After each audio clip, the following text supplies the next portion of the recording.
राहुल गांधी इस वक्त press conference कर रहे हैं, सीधा आपको लिए चलते हैं। बिल्डिंग में ट्रांजिशन हुआ, वो अच्छी बात है।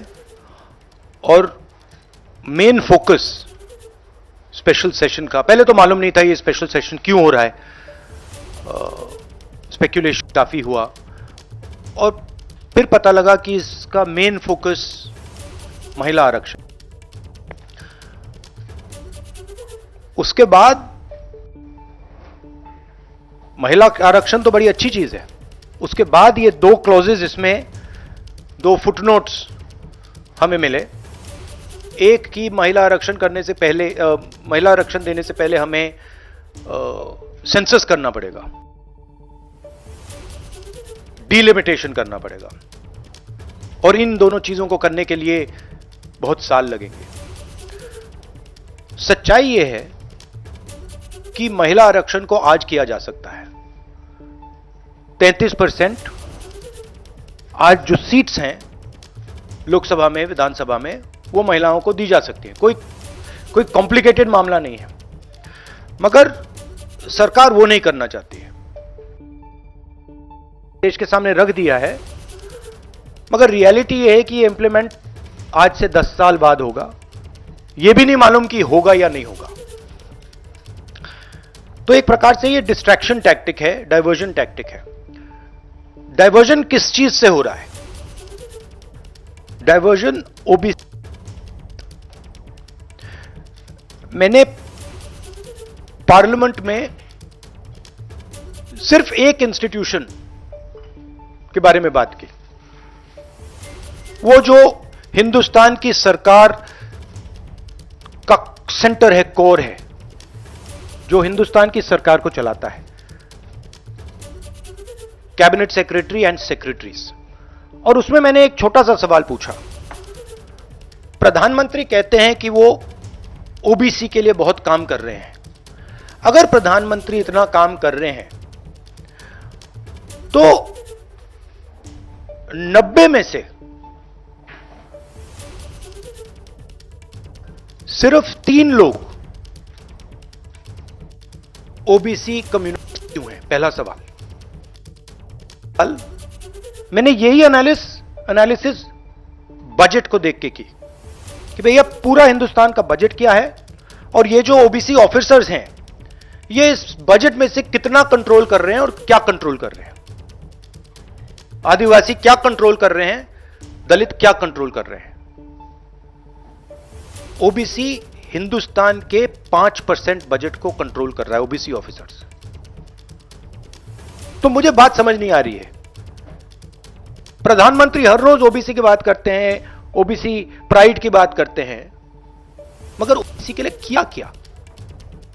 अब जब मैंने ये बात बोली, उनका रिस्पॉन्स बड़ा इंटरेस्टिंग। वो कहते हैं कि लोकसभा में हमारा रिप्रेजेंटेशन है। लोकसभा में रिप्रेजेंटेशन का क्या लेना देना है?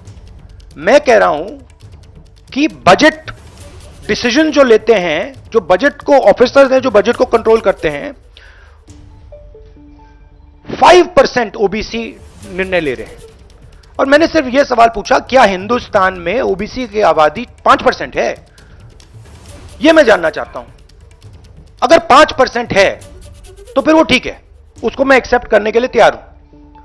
मगर अगर वो 5% से ज्यादा है तो मुझे यह पता लगाना है, और एक बार मैं मन बना लेता हूं, मैं छोड़ता नहीं हूं, मुझे यह पता लगाना है ये ओबीसी हिंदुस्तान में कितने हैं, और जितने हैं उतनी भागीदारी इनको मिलनी चाहिए। अब आप किसी लोकसभा में किसी भी एमपी से पूछ लीजिए, लोकसभा को टेंपल ऑफ डेमोक्रेसी कहा जाता है। आप किसी भी बीजेपी के एमपी से पूछ लीजिए कि वो कोई डिसीजन लेता है, कोई कानून बनाता है, कोई कानून बनाने में भाग लेता है, किसी से भी पूछ लीजिए। बिल्कुल नहीं। ना कांग्रेस का एमपी इस लोकसभा में, ना बीजेपी का एमपी, ना कोई और इंडिया का एमपी कोई डिसीजन लेता है। मतलब एमपीज को जैसे मंदिर में मूर्ति होती है वैसे मूर्तियां बना रखी हैं, और ओबीसी की वहां पे मूर्तियां भर रखी हैं, मगर पावर बिल्कुल नहीं है, देश को चलाने में कोई भागीदारी नहीं है। यह सवाल मैंने उठाया है कि क्या, और हर ओबीसी युवा को यह समझना है कि क्या आपको इस देश को चलाने में भागीदारी मिलनी चाहिए, हां या ना? अगर मिलनी चाहिए तो क्या आपकी आबादी 5% है, हां या ना? यह सवाल है। और डिस्ट्रैक्शन इस बात से हो रहा है, बीजेपी को ये जो 2 पॉइंट्स हैं, महिला आरक्षण वाले, डिलिमिटेशन और सेंसस, इनको एकदम महिलाओं को जो इज्जत मिलनी चाहिए, रिस्पेक्ट मिलनी चाहिए, जो भागीदारी होनी चाहिए, उनको एकदम वो कर दें। सेंसस का जो हमने डेटा निकाला था उसको पब्लिक कर दें, तो सारे हिंदुस्तान के ओबीसी युवाओं को पता लग जाए वो हैं कितने, और नया सेंसस कास्ट बेसिस पे करें। Thank you. और प्रधानमंत्री को अपने अगले भाषण में यह कहना है, यह समझाना है देश को कि हिंदुस्तान के सबसे जरूरी 90 अफसर जो हैं, उनमें सिर्फ 3 ओबीसी क्यों हैं? यह मेन सवाल है। और मैंने दलितों और आदिवासियों की बात ही नहीं की अभी। अंग्रेजी में कह देता हूं। The BJP came up with the idea of a special session. We appreciated that idea.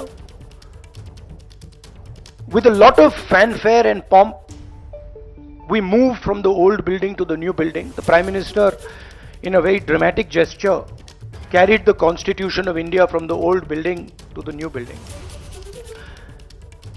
And he said that he is passing a very important law, and we agree with him. Women's reservation is a central step in the empowerment of the critical step. But when we read the fine print, we found something very interesting. 2 little subtexts were there. Number 1, this will be done after delimitation. Number 2, this will be done after census. What it means is this bill will be implemented a decade from now. It is not going to be implemented today, and every woman in India should understand this. It is not going to be implemented today, it's going to be implemented, if it is implemented, 10 years from now. So this is a diversionary tactic, making everyone's attention move away. People of India, Hindustan के लोगों को power transfer का कदम था, उसके बाद हमने और कदम लिए हैं। कास्ट सेंसस से जो डेटा निकलेगा वो हिंदुस्तान की जनता को और पावर ट्रांसफर करने का तरीका है। मैं कह रहा हूं कि हिंदुस्तान के जो ओबीसीज हैं, दलित्स हैं, ट्राइबल्स हैं, बाकी लोग हैं, महिलाएं हैं, उनको हमने ट्रांसफर ऑफ पावर करना है। उनके लिए हमें पावर ट्रांसफर करना है, उनके हाथों में पावर डालनी है। फाउंडेशन वो है, और कास्ट सेंसस की जरूरत है, क्योंकि उसको समझे बिना हम ये कर ही नहीं सकते।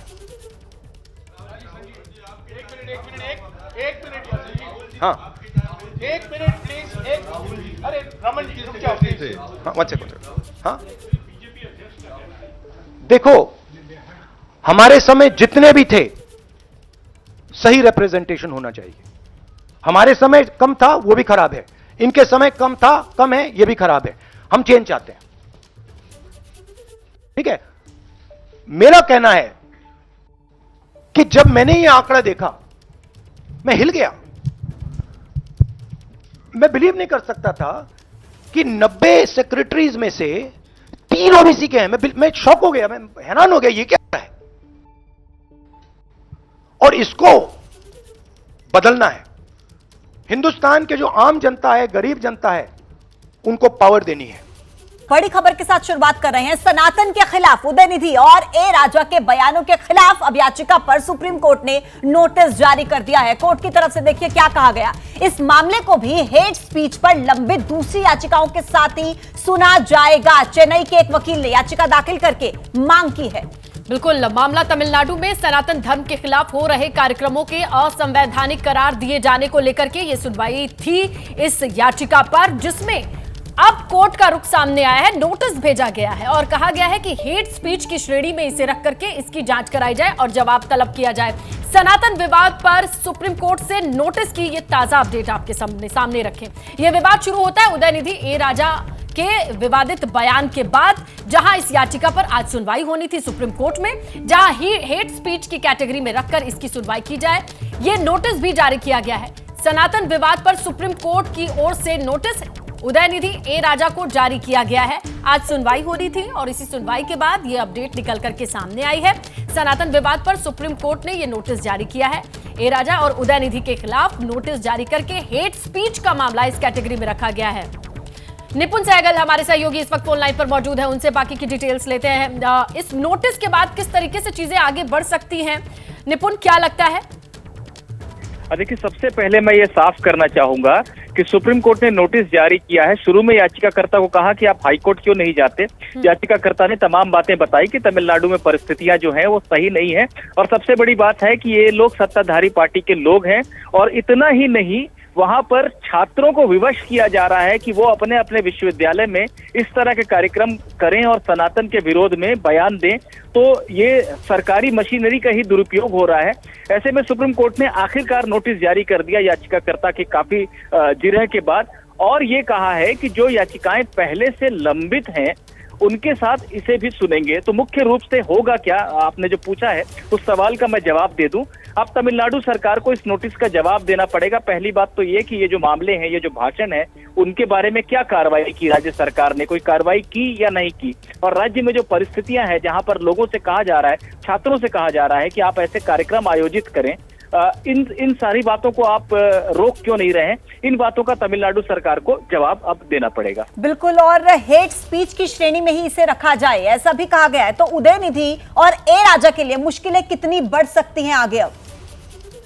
अब देखिए, मैं ये साफ करना चाहूंगा कि हेट स्पीच की श्रेणी में रखा जाए, ऐसा सुप्रीम कोर्ट ने नहीं कहा है। हेट स्पीच को लेकर या नफरत फैलाने वाले बयानों को लेकर, अलग अलग जो देश में होते रहते हैं ऐसी घटनाओं को लेकर बहुत सारी याचिकाएं लंबित हैं सुप्रीम कोर्ट में। सुप्रीम कोर्ट ने कहा है कि इस मामले को भी उनके साथ ही टैग कर दिया जाए, यानी वहां पर लगा दिया जाए, ताकि जो बेंच उसको सुन रही है उस मामले को, वो इसे भी देख ले। तो सुप्रीम कोर्ट ने ये नहीं कहा है कि इसको हेट स्पीच मानकर कोई कार्रवाई आप कीजिए, यानी कि उन मामलों के साथ ही जो सुनवाई होनी है, इसकी सुनवाई भी उन्हीं के साथ में होनी चाहिए। इस बात को क्लियर किया गया। बहुत धन्यवाद आपका निपुण, तमाम जानकारी पहुंचाने के लिए।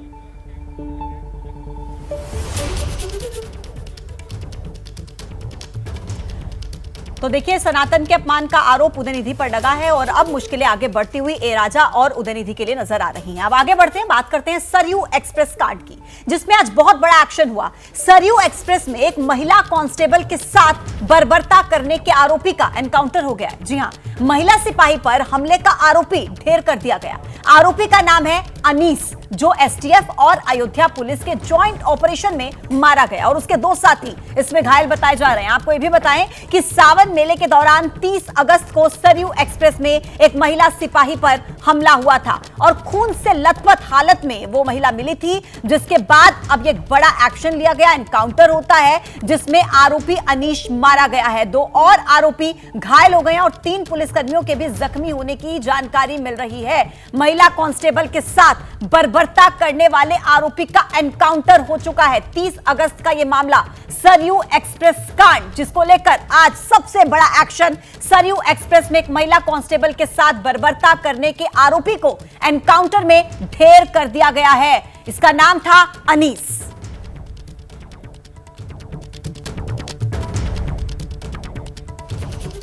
तो चलिए हम आपको टाइमलाइन बताते हैं। सरयू एक्सप्रेस कांड कब कब क्या क्या हुआ। यह मामला सामने आता है 30 अगस्त को, महिला सिपाही पर ट्रेन में हमला होता है। टाइमलाइन यहां से शुरू होती है।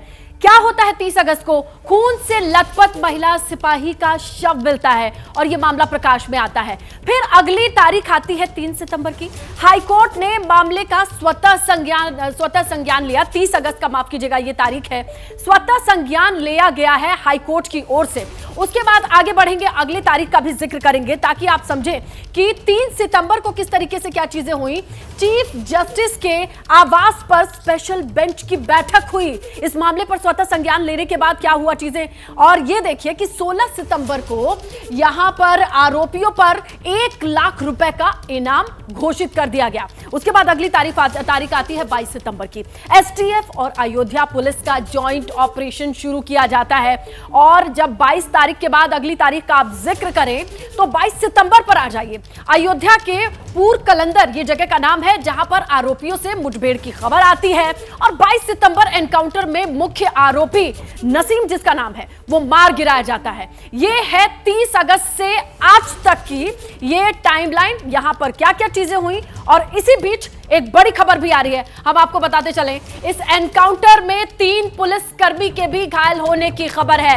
आज की इस मुठभेड़ में 3 पुलिसकर्मियों के भी घायल होने की खबर है। पुलिस वाले में एक एसओ, 2 सिपाही शामिल बताए जा रहे हैं।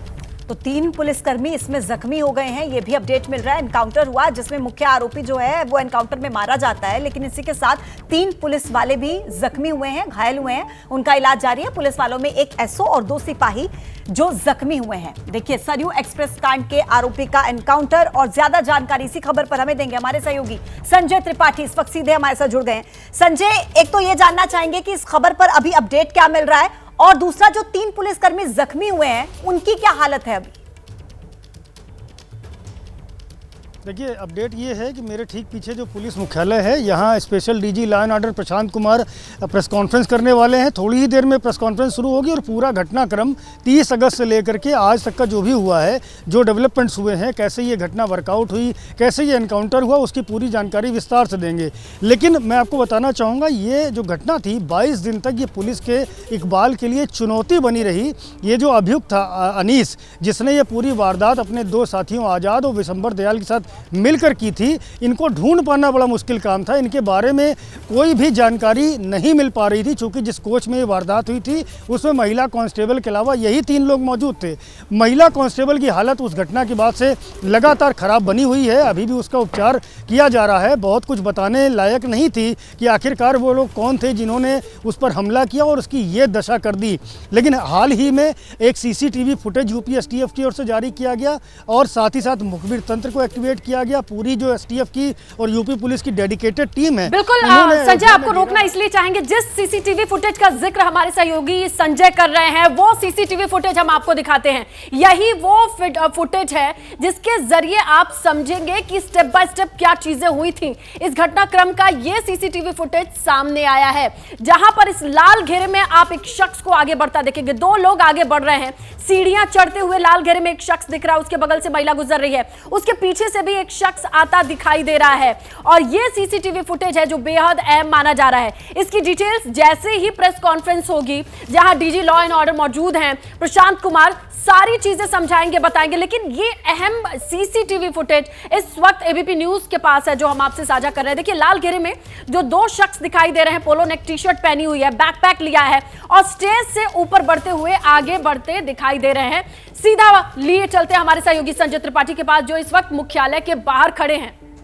जी संजय, वो फुटेज हमने दिखाई दर्शकों को। अब जी देखिए, बिल्कुल मैं आपको बताना चाहूँगा कि यही सीसीटीवी फुटेज जो है, इससे पुलिस को मदद मिली। यही जो विजुअल्स हैं वो दिखाए गए पीड़ित कांस्टेबल को, उसने शिनाख्त की और अनीस खान की शिनाख्त हुई। उसी आधार पर पुलिस की टीमें पहुंची अनीस खान को ढूंढते हुए, तलाशते हुए, और कल जब अनीस खान को पकड़ने की कोशिश की तो भागा, और भागने के दौरान उसने पुलिस पार्टी पर फायर भी किए। काउंटर फायरिंग जब पुलिस की ओर से की गई तो उसमें अनीस खान मारा गया, और उसके 2 साथी आज़ाद खान और विशंबर दयाल जो इस पूरी घटना में शरीक थे उनको गिरफ्तार किया गया। और मैं ये भी बताना चाहूँगा कि ये जो महिला कांस्टेबल घायल हुई है, ये रेसलर थी, पुलिस की ओर से कुश्ती लड़ती रही है, बहुत मजबूत कदकाठी की शरीर की है। और जब अनीस खान ने इससे ट्रेन में छेड़छाड़ की तो इसने डट कर मुकाबला किया, अनीस खान को धूल चटा दी। लेकिन उसके जब 2 साथी विशंबर दयाल और आज़ाद आए हैं तो उनकी मदद से इन तीनों ने मिलकर उसको बुरी तरह पीटा है। उसका सर, जो खिड़की होती है रेलवे की ट्रेन की, संजय, उससे यानी कि लड़ाया, अब बस जिससे इंतजार काफी, उस प्रेस ब्लड कॉन्फ्रेंस को- का है जो एडीजी की तरफ से की जाएगी, उसके बाद सभी चीजें एक एक करके क्लियर हो जाएंगी। बड़ी खबर आपको दे रहे हैं, जमीन के बदले नौकरी घोटाले के आरोपों को लेकर दिल्ली के राउज एवेन्यू कोर्ट ने बिहार के डिप्टी सीएम तेजस्वी, लालू और राबड़ी समेत 17 आरोपियों को कोर्ट ने समन जारी कर दिया है। सभी आरोपियों को 4 अक्टूबर को कोर्ट में पेश होने के लिए समन जारी कर दिया गया है। आपको बताएं कि सीबीआई ने इस केस में चार्जशीट भी दायर की है और अब इसी चार्जशीट पर कोर्ट ने संज्ञान ले लिया है और समन जारी किया गया है। सीबीआई की चार्जशीट पर कोर्ट ने संज्ञान लिया है। 17 आरोपियों को कोर्ट ने समन जारी किया। ज्यादा जानकारी के लिए रुक करेंगे, हमारे सहयोगी मनोज वर्मा इस वक्त फोन लाइन पर मौजूद है। मनोज बताएं। बिल्कुल, देखिए आपको बताना चाहेंगे कि सीबीआई ने जब ये मामला दर्ज किया था उसके बाद इन्वेस्टिगेशन करने के बाद सीबीआई ने इस मामले में 17 लोगों को आरोपी बनाया था, जिनके खिलाफ चार्जशीट जो है वो राउज एवेन्यू कोर्ट में दाखिल कर दी थी और उस पर चार्जशीट पर आज राउज एवेन्यू कोर्ट ने संज्ञान ले लिया है। और ये पहली बार है जब इस चार्जशीट पर जो बिहार के डिप्टी सीएम है तेजस्वी यादव को आरोपी बनाया गया है। इसके अलावा तेजस्वी यादव, लालू प्रसाद यादव, राबड़ी देवी समेत 17 आरोपियों को सम्मन जारी किया गया है और 4 अक्टूबर को सभी को पेश होना है। जिस वक्त 2004 से 2009 के बीच लालू प्रसाद यादव रेल मंत्री थे, तब ये घोटाला हुआ था और जमीन के बदले नौकरियां दी गई थी। इसी की जो जांच है वो सीबीआई कर रही थी। फिलहाल अब कहीं ना कहीं जो मुश्किलें हैं वो यादव परिवार की बढ़ती हुई नजर आ रही है, क्योंकि सभी आरोपियों को 4 अक्टूबर को कोर्ट में पेश होना है। जी बिल्कुल, और इसी मामले को लेकर के तेजस्वी यादव का बयान सामने आया, वो भी हम आपको सुनवाते हैं। नई बात है, ये सब तो पुरानी बात है, कोई नई बात, ये तो होते ही रहेगा। ये ना पहला है ना अंतिम है, ये भी आप लोग जान जाइए। तो ये सब तो चलता रहता है, इसमें कुछ दम नहीं है।